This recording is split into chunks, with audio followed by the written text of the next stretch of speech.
Yo, what is up everybody, and welcome back to another Madden 15 Ultimate Team game. But today, we're going to be talking about some of the free agency moves that have been going on. All the trades, all the whatever is going on in Philadelphia, stuff like that we'll go over today. This is a pretty old game, so you guys can watch this as we talk about some of the stuff that's been going on in the NFL lately. Like Demarco Murray, the top prize of free agency going to Miami.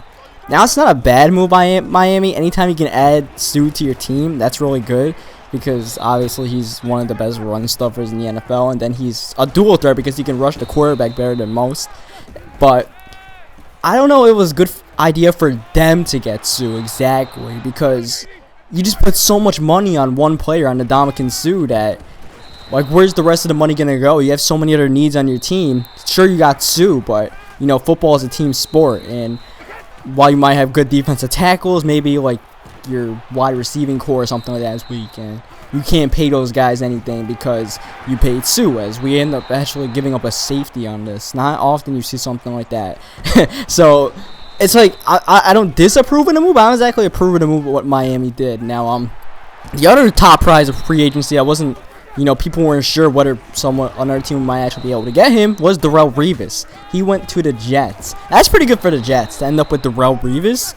Not a bad off season. Now they kind of lucked out because Revis wanted to come to them. It's not like they, you know, put together a good a good offer for him. They're just like, hey, we're the New York Jets. We're the team he used to play for. Come join us. And Revis, you could tell he kind of wanted to go back to New York, and for whatever reason he did. I mean, New England was a pretty good situation. I'm sure they were pretty good with paying him a certain amount of money, but he just wanted to go to the Jets. Like, for Revis' sake, I thought it was better off for him just staying in New England. Like, he had something going there. Belichick had him in a good situation, making him look good. He is good as we fumble the ball but get it back. And I mean, it's his preference. It's whatever. But I don't know. But then the Jets, the rest of the moves have been kind of iffy. They got like the dude David Harris, on like a pretty expensive contract for someone who's on decline. Buster Screen's contract is pretty questionable. So it's like everything else the Jets are doing is kind of questionable, but the Revis signing makes their off season end up okay. Then, of course, the Eagles are all over the place. First, they trade LaShawn McCoy. Now, this ends up being a good deal because they trade LaShawn McCoy, and in return, they get Kiko Alonso if healthy. You know, he's a pretty good coverage linebacker. Then you get Demarco Murray, and Demarco is going to be making like a little bit more money than LaShawn McCoy is over like the span of their deals. So, you know, you get that kind of trade-off. It's definitely good to get the extra player as Jack Lambert comes up with the pick there. Then, but the rest of the stuff that like Eagles have done has been questionable, to say the least. Like Bradford for Foles, giving up the extra pick to get Bradford, a guy who has never been healthy, and even when healthy, you know, his deep passing skills are questionable. Like, I don't understand. Nick Foles isn't that good. I just don't understand, you know, giving up the extra asset to get Sam Bradford of all people. I thought they could have just stuck with Foles for a little bit longer. But I mean, I don't know. I'm not questioning Chip Kelly. We'll see if he's a genius or not. The one thing I just don't understand, period, was the Byron Maxwell contract. That one I just don't get. Like, why would you want to pay Byron Maxwell $60 million for 6 years? Because I mean, no way is he living up to that contract. And yeah, you got to overpay people in free agency to get him. But Byron Maxwell, like, I don't understand that at all. It's not like he was shutting down people. Like, he was playing his number 2 receiver and stuff like that, or whoever he may be going on with that left side and the cover 3 of Seattle. Either way, he wasn't actually shutting people down. He got so much money. I don't really understand that one, but who am I to question what Chip Kelly does, you know? And then the Jags have been pretty busy. I don't know what the Jags have like 2 pretty random contracts, like Devin House.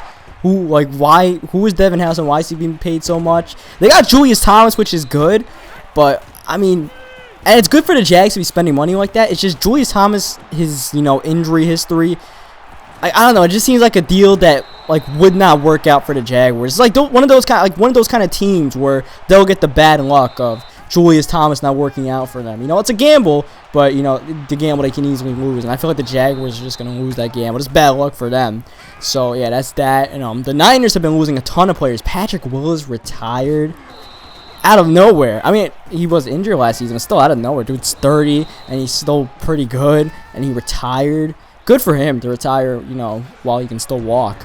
But the situation for the Niners now. They lost him. I don't think losing Gore is a big deal, but they lost Gore. And they haven't really added anyone yet. So the Niners, who were on like a downhill roller coaster before, and they lost Jim Harbaugh. I can't underestimate that. They lost their coach, Jim Harbaugh, who led them to 3 straight NFC Championship games. And then, of course, Frank Gore, along with Andre Johnson, going to the Colts. Now, I'm not as big of a fan of a move as everyone else is at that, because, I mean, Andre Johnson's going to be able to contribute a good amount. But I don't know what Frank Gore's going to be contributing to the team. He is going to be 32 years old, and, you know, I don't know. I mean, obviously, you got Andrew Luck. You're going to have open running lanes. You're playing with Andrew Luck at quarterback, and they still got T.Y. and stuff like that. It's going to be a good team. I'm just not as, like, overhyped about it as other people are. I'm not. It's like an A+ move or anything like that, because, I mean, they are older players, and I don't know how much exactly they're going to be able to contribute, but it's like, I don't know. I don't think they didn't exactly need that kind of thing. It helps them, but, I mean, they still got problems on the defensive end. They still have no answer to how do you stop LeGarrette Blount or Jonas Gray or whoever New England decides they're running the ball with. Like, who are they stopping that with, you know? So, I mean, the Colts made good moves, but I don't know how much it's going to help them. The Chiefs got Jeremy Maclin, which is pretty good for them. They definitely need a receiver, as late in this game, we're trying to get a touchdown. It's a close game, man. I decided not to give you guys a blowout. I gave you guys a close game here. We're punching it in for a touchdown. We're making a little comeback here. We got to come up with a defensive stance. So, I mean, good for the Chiefs getting Jeremy Maclin. They definitely needed that as we come up with a pick that should be the dagger. It won't exactly be the dagger, but it should definitely help us out in our attempt to win the game. So, they did that. The Packers, they just re-signed their players. They're doing good stuff. Cardinals haven't made too many moves. They got Potty, which is pretty good, but they've been kind of chill. And then the Cowboys, they've literally been chill, as in they haven't signed Demarco Murray, which isn't a bad, like, it's what we kind of expected would happen. Demarco Murray wouldn't come back. I don't think we expect them to go to Philly, but, you know, the Cowboys are doing what they should be doing. You know, don't overpay for DeMarco. Try to get a decent running back in the draft, and you'll end up okay. Running backs kind of grow on trees in the NFL, so it's not too bad. They signed Darren McFadden, which I don't understand, but they otherwise they're doing pretty good in free agency. Unlike my Giants, man. My Giants have been doing terrible. We keep on overpaying for backups. I don't know what Jerry Reese is doing, but it's confusing the heck out of me.